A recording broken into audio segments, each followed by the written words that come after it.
আমার একটা বন্ধু ছিল রাব্বি। ও আমাকে প্রথমবারের মতো ফেসবুক আইডি খোলা শেখাচ্ছিল। এখন তোর নাম দে, জন্ম তারিখটা দে। আরে কি লিখতেছস? আমার নাম? তোর আসল নাম যদি ফেসবুকে দেস, তোর ফ্যামিলি মেম্বাররা দেখলে তোরে খারাপ ছেলে ভাববে না? তাহলে কি দিব? ব্যর্থ বালক দে। এটা তো তোর আইডির নাম ব্যর্থ বালক, তাহলে আমি কেমনে দিব? তাইলে তোর ইচ্ছা মতন একটা দে। পাইছি, উদ্দেশ্যহীন গন্তব্য। এটার মানে কি? মানে এটা অনেক কঠিন, তুই বুঝবি। আচ্ছা এখন চল তো একদিন স্কুল থেকে বাসায় ফিরে ছাদে বসেছিলাম। রাব্বির কথা মতো ফেসবুকে র্যান্ডমলি ফ্রেন্ড রিকোয়েস্ট দিয়ে যাচ্ছিলাম। কিছুক্ষণ পর হঠাৎ দেখলাম একটা মেয়ে ফ্রেন্ড রিকোয়েস্ট অ্যাকসেপ্ট করছে। যাই হোক, বেশি কিছু না ভেবেই আবার একটা মেসেজও করে দিলাম, হাই। ঠিক 2 মিনিট পর ওপাশ থেকে রিপ্লাই আসলো, বাই। তুমি কি আমাকে ইনসাল্ট করলা? রিপ্লাই তো করো। কি রিপ্লাই করবো? কোথায় থাকো তুমি? বাই, পরে কথা হবে।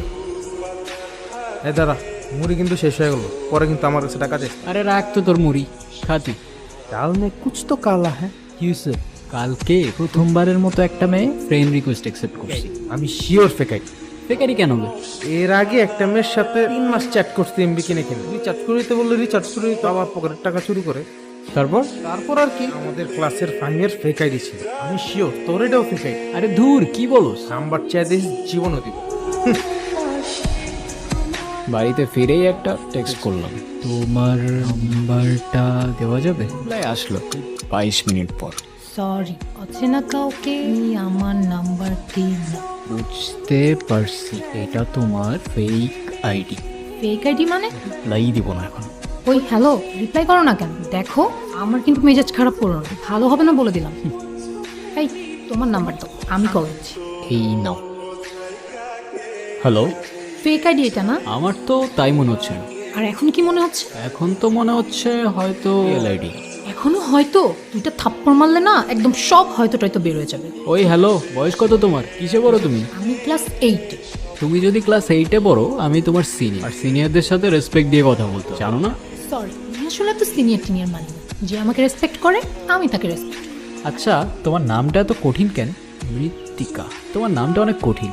আচ্ছা, কঠিন হলে তুমি একটা নাম দিয়ে দাও। তোমাকে আজকে থেকে আমি মিতু বলে ডাকবো। মিতু নামটা কিন্তু অনেক কিউট আছে।